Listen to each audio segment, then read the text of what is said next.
pinjaman online ini ada yang ilegal, ada yang tidak. Kalau dari sisi hukumnya itu sendiri, Dari sisi hukum ada dua hal yang terpisah. Nah, tindakan saya yang gagal bayar itu murni perdata, tapi tindakan Mbak Nanda sebagai pemilik modal yang memang menyebarluaskan atau memang menagih secara tidak hormat kepada saya itu merupakan tindak pidana, Mbak. sebelum kita melakukan pinjaman online, pahami dulu resikonya.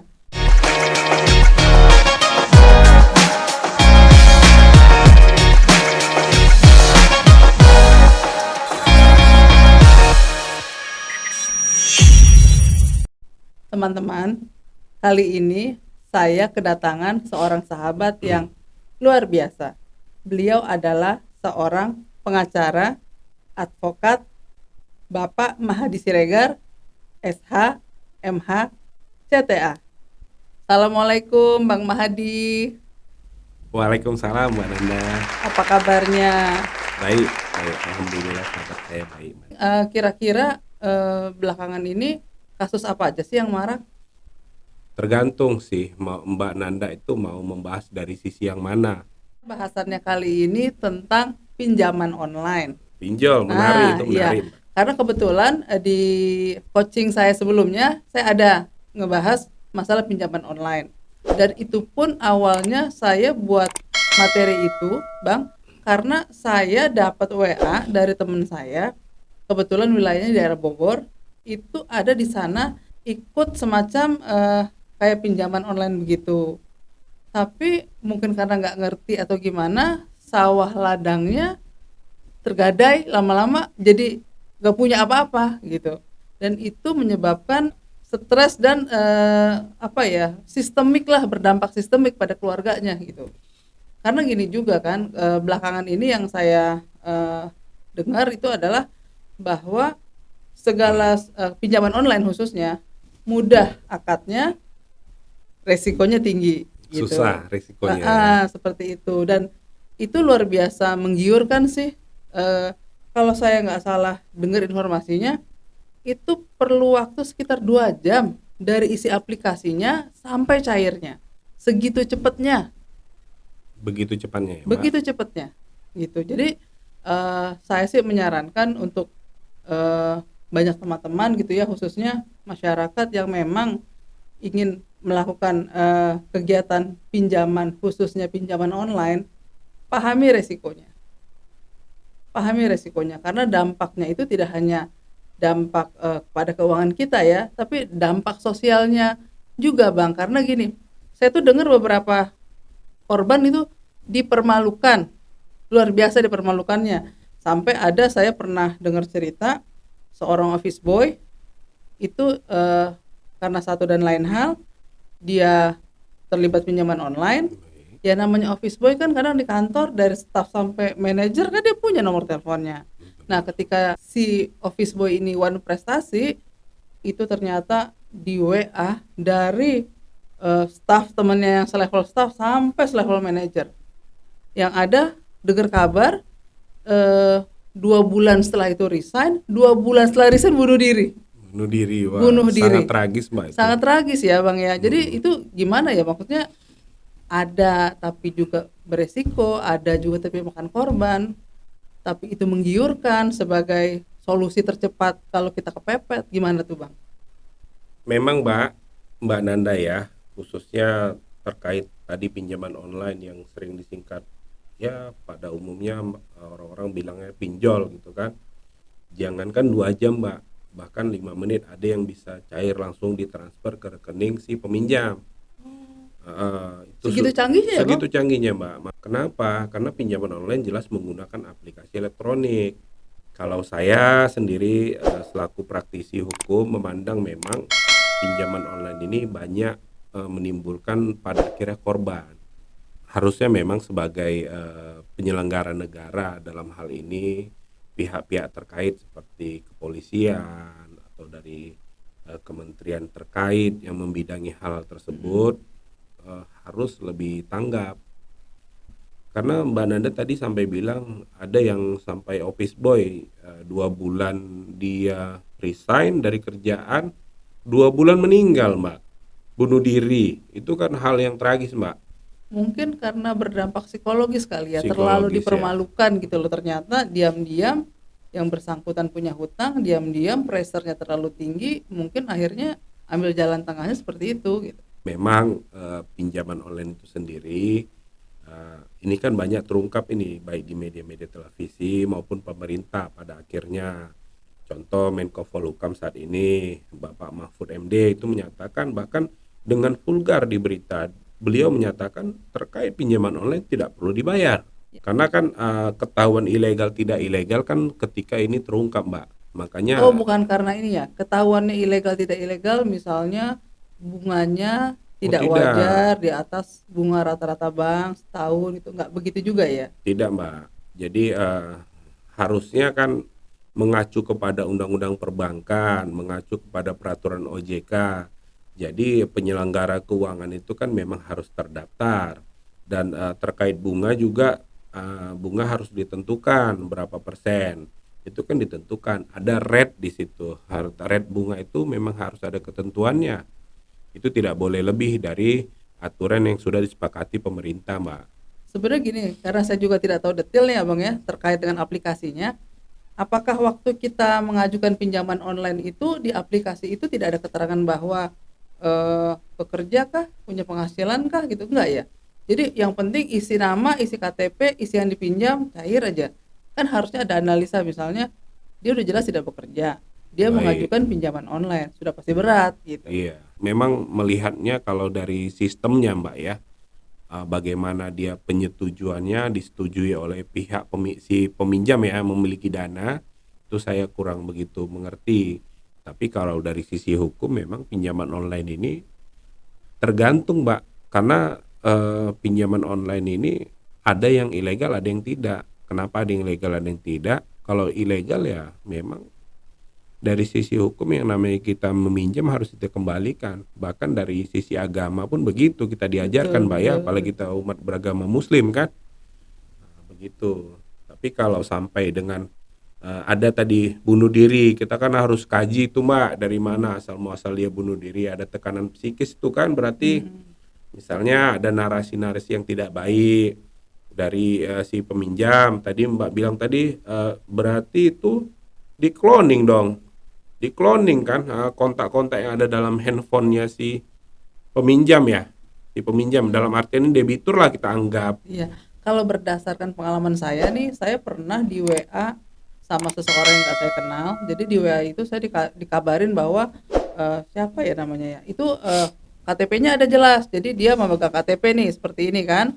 Terus dikasih tahu yang dimaki-maki juga memang namanya sesuai KTP. Jadi dikasih tahu bahwa si pemilik KTP ini adalah rekan Anda, dan Anda ditunjuk sebagai orang yang dia rekomendasi. Lalu apa namanya, saya minta pertanggungjawaban saya, maksudnya sebagai orang yang merekomendasikan bapak ini gitu kan. Lah setelah itu caci maki, penipu apa segala macam Iya, gitu ya. iya. Terus pas saya lihat detail-detail gitu, pinjamannya cuma 1 juta. Iya. Terus saya bilang ini horor banget ya. Nah, kenapa tekanan psikis? Narasinya lebih dari itu, Mbak. Bahkan itu memang terkait kemarin juga marak pemberitaan, bahkan dari Humas Mabes Polri menyatakan jika memang ada korban dari pinjaman online silahkan melapor, membuat aduan. Kenapa? Karena memang bahkan bukan narasi aja, Mbak, bukan narasi seperti yang tadi Mbak bilang penipu segala macam. Kadang-kadang melalui IT itu kadang foto kita dipasang, Mbak, kepala kita dipenggal, kadang untuk mohon maaf ya, kadang perempuan tuh dipasang foto-foto telanjang Sampai segitunya. sampai segitu. Itu sangat vulgar dan ya nauzubillah min zalik lah kalau kita ya, Mbak, melihatnya. Itu kan bahkan orang bukan psikisnya, keluarga juga hancur melihat itu. Jadi tim cyber Mabes Polri juga mengejar itu. Makanya di situ udah lain, itu ada pidana baru di situ, Mbak, undang-undang IT. Nah, jadi kita itu bisa melaporkan. Tapi memang benar Mbak bilang, pada dasarnya timbulnya pinjaman ini kan aplikasi, Mbak, aplikasi mungkin dari kemajuan teknologi ya. disampaikan, mungkin di kontak-kontak handphone kita disampaikan, ditawarkan ada pinjaman secara gampang untuk kita peroleh tanpa agunan. Ya jangan orang lain Mbak, saya mungkin bisa tertarik, tapi insya Allah saya tidak tertarik karena mungkin saya mengerti hukum. Kenapa? Karena di situ kan sudah jelas di aplikasi itu pun harus kita bijak. Kita izinkan kontak kita di cloning, Mbak. Itu kan sangat berbahaya. Kontak handphone kita. Iya kalau memang itu Oh, sebatas itu ada kontak. ya di klausulnya? Ada, Mbak. Dan itu aplikasi software loh. Kita klik play, boleh di oke-kan, disetujui. Kita secara menyetujui kepada mereka, secara hukum kita setujui bahwa aplikasi atau data-data yang ada di handphone kita bisa di-cloning, diserap ke aplikasi yang mereka punya. Berarti tanpa sadar mengiyakan. Mengiyakan, itu berbahaya bagi kita. Kalau dari sisi hukumnya itu sendiri, Bang Mahdi, pinjaman online 1 juta maupun 100 juta tetap aja ya, kalau memang itu ada kaitan penipuannya atau misalnya pemaksaan lah atau gimana lah gitu, itu tetap ya, maksudnya ada sanksi hukumnya gitu ya. Dari sisi hukum ada dua hal yang terpisah. Pertama, memang kita sebagai peminjam punya kewajiban untuk mengembalikan. Dalam hal ini, apa yang kita kembalikan itu merupakan kewajiban secara keperdataan. Harus diingat, keperdataan. Kenapa? Karena antara saya dan misalnya saya contohkan ini, saya dengan pihak Mbak Nanda sebagai perusahaan pemilik dana ya, lebih cenderung ke situ karena mungkin dia kan, saya belum bisa sampaikan itu bank. Saya belum tahu itu bank, tapi rata-rata badan hukumnya ada yang PT maupun CP. Bukan Bang. Bukan bank, Mbak. Makanya kan kalau bank kan secara terbuka, jelas akadnya, jelas kontraknya. Kalau ini Sampai sejauh ini bank tidak ada membuat pinjaman online ya? tidak ada, Mbak. Tidak ada Bank produknya pinjaman tidak online ada gitu? produk pinjaman online. Kenapa? Karena sedangkan produk bank aja, klausul bank aja bolak-balik sering diuji di pengadilan mengenai klausul baku. Apakah klausul baku ini sah secara hukum atau tidak? Konon lagi pinjaman online yang secara keberdataan aja udah jelas. Dari tadi sempat Mbak tadi singgung masalah penipuan, Mbak ya. Kalau saya rasa tidak ada yang ditipu. Kenapa? Karena kan Mbak sebagai pelaku usaha, lebih cenderung pelaku usaha lah kita bilang, yang pemilik modal. Kan Mbak yang menawarkan kepada saya, Mbak yang mengiming-imingkan kepada saya, Mbak yang menawarkan diri kepada saya. Jadi bukan saya yang membujuk Mbak untuk menyerahkan uang, tapi akad kita jelas secara elektronik. Saya berikan itu secara elektronik, saya setujui dan Mbak menyetujui, dan Mbak memberikan uang itu kan melalui transfer ke rekening yang saya berikan. Berarti kan Ada legal bukti, itu, Mbak. ada bukti ya. Dari sistem yang pertama ini legal. Diberikan secara nyata, secara jelas, secara transparan. Buktinya jelas, Mbak transfer ke rekening saya, kan itu jelas. Jujur kalau timbul di kemudian hari kita timbul hal-hal yang tidak disepakati dari awal, contoh saya tidak bisa membayar, apakah itu dianggap penipuan? Oh tidak, Mbak, itu tidak penipuan, 100% saya garansi tidak penipuan. Secara Kalau hukum si bukan peminjam penipuan. gagal bayar. Gagal bayar, Mbak. Tapi pijakan hukum atau saluran hukum, wadah hukumnya ada. Mbak sebagai pemilik modal, silakan gugat saya, One Prestasi, ingkar janji, silakan. Gugat saya secara perdata ya Mbak, bukan malah Mbak menggunakan tadi apa yang bilang tukang tagih ya, Debt collector. debt collector. Bukan debt collector itu menyerang kehormatan saya, Mbak. Bisa Mbak kan dengan narasi-narasi yang tidak baik menyerang kehormatan saya, itu kan saya dirugikan, Mbak. Itu yang dijualnya itu kemudahan pencairan dana ya.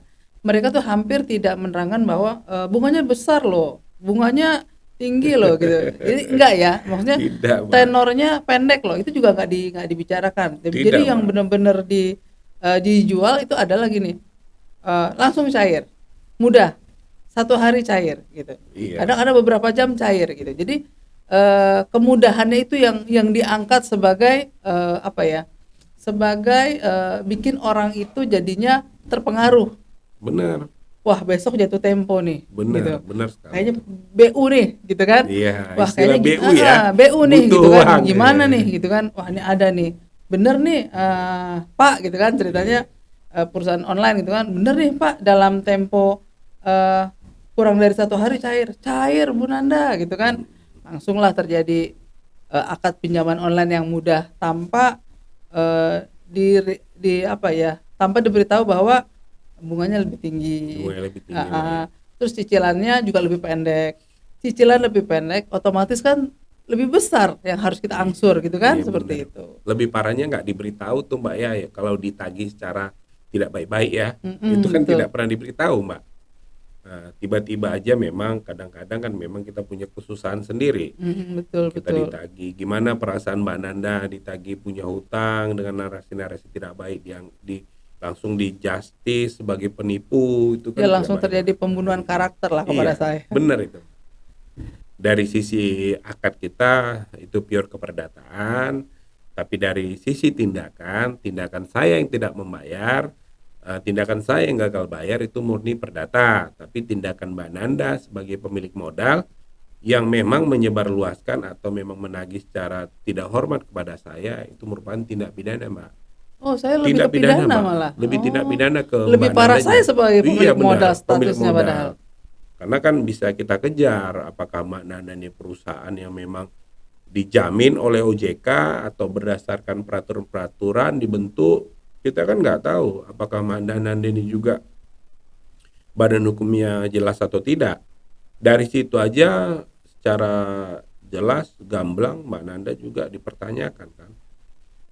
Jadi memang secara pidananya yang saya kejar tadi memang narasi-narasi pertama, kedua memang kejahatan itu. Contoh kejahatan yang tadi lebih lebih cenderung karena gini Mbak Nanda, yang saya temukan memang di beberapa case yang pernah saya tangani, case per case itu klien-klien kita memang dirugikan foto-fotonya itu vulgar Mbak.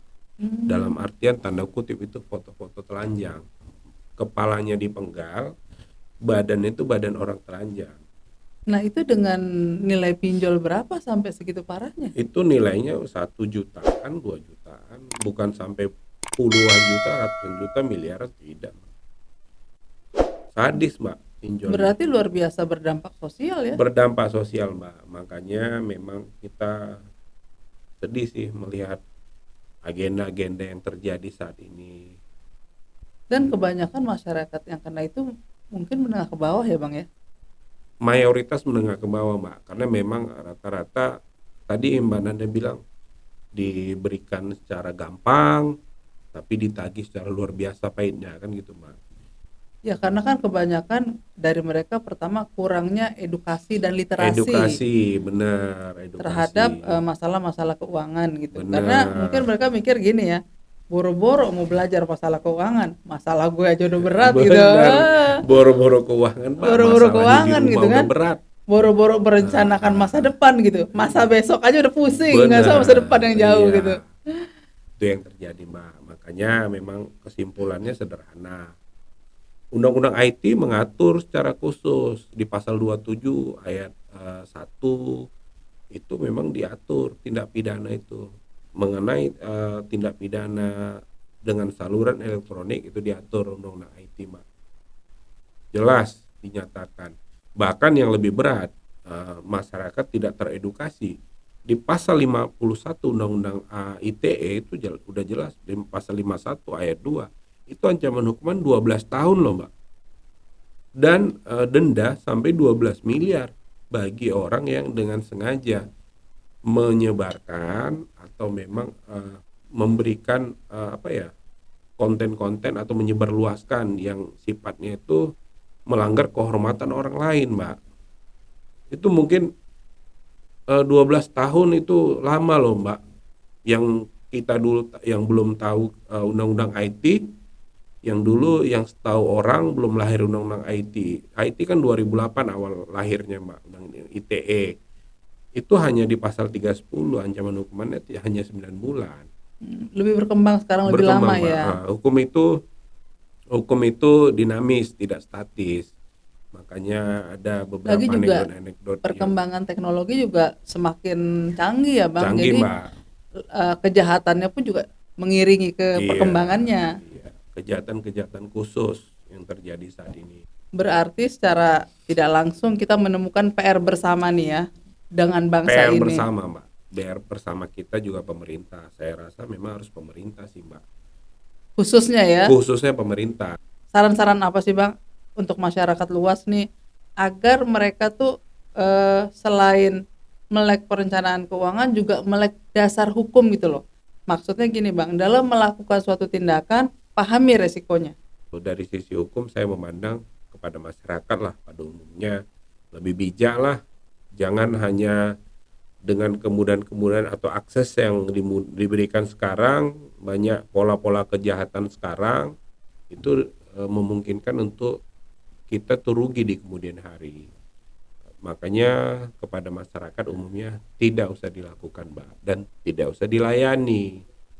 Lebih baik kita berjuang, pemerintah membuka regulasi terhadap masyarakat. Sebaiknya kita banyak pertimbangan dalam melakukan pinjaman online karena selain berdampak sosial terhadap kita dan keluarga, juga berdampak terhadap masyarakat di sekitar kita. Karena apa? Karena kita dalam melakukan pinjol itu jarang sekali yang memperhatikan resikonya. Sebenarnya resikonya juga bisa berdampak kepada resiko hukum. Oleh sebab itu, sebelum kita melakukan pinjaman online, pahami dulu resikonya. Pahami dulu semampu apa kita membayarnya. Pahami dulu, pentingkah kita melakukan pinjaman online?